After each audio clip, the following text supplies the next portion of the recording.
This is Danielle Yawowiecka with the BBC News. Hello. The Russian authorities have ordered the arrest of the Wagner mercenary group leader Yevgeny Prigozhin, accusing him of inciting civil conflict. The FSB security agency told Mr. Prigozhin's fighters not to comply with what it called his criminal and treacherous orders. Here's our Russia editor Steve Rosenberg. Wagner chief Yevgeny Prigozhin accused the Russian military, his own side, of launching a missile strike on a Wagner base camp, killing, he claimed, many fighters, though he presented no evidence for that. But he used the claim to declare what he called a march of justice. He had 25,000 fighters, he said, ready to rid the Russian military leadership of evil. The Russian authorities accused Mr. Prigozhin of organising an armed mutiny.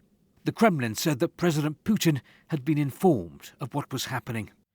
In his latest message on social media, the Wagner boss asserted that his forces had crossed into Russia. He said they'd been embraced by border guards, but provided no evidence. The Russian military establishment has condemned Mr. Prigozhin. The deputy head of Moscow's forces in Ukraine, General Sergei Surovikin, referred to convoys which he said must be stopped before it was too late. Another general, Vladimir Alexeyev, described Mr. Prigozhin's actions as madness. Whatever your intentions are at the moment, and as valiant as someone told you they may be, this is a stab in the back, both for the country and the president. Only he has the right to appoint the highest military commander, and you are trying to seize his power. This is a military coup. The Kenyan President William Ruto says there are already signs that a genocide is taking place in Sudan, where 10 weeks of war have forced at least 2.5 million people from their homes. In an interview with French TV, Mr. Ruto said both the army and the rival Rapid Support Forces were using military power to destroy the country. He described the conflict as unacceptable and senseless. The Indian Prime Minister Narendra Modi has spent the second day of his state visit to Washington meeting leading technology executives. He also attended a meal hosted by the Secretary of State, Antony Blinken. Our business correspondent is Samira Hussain. These two events really demonstrate the Biden administration's thinking when it comes to its relationship with India. It wants to deepen its economic ties, but also strengthen diplomatic ties. The United States sees India as a counterbalance to China's rising might in the region, and that rising might is a concern that is also shared by India. India announced on this trip that it's going to invest $3 billion in American drones to help it patrol the border it shares with China. World News from the BBC. About 40 people are missing after a boat capsized off the Italian island of Lampedusa. The United Nations says the accident happened on Thursday. Most of those on board were West African migrants who'd set off from Tunisia.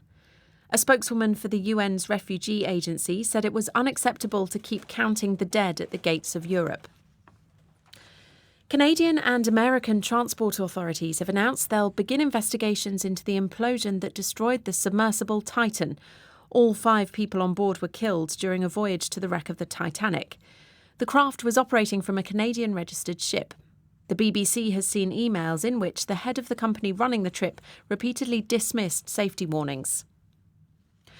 British police say a French publisher who was arrested under anti-terror laws will face no further action.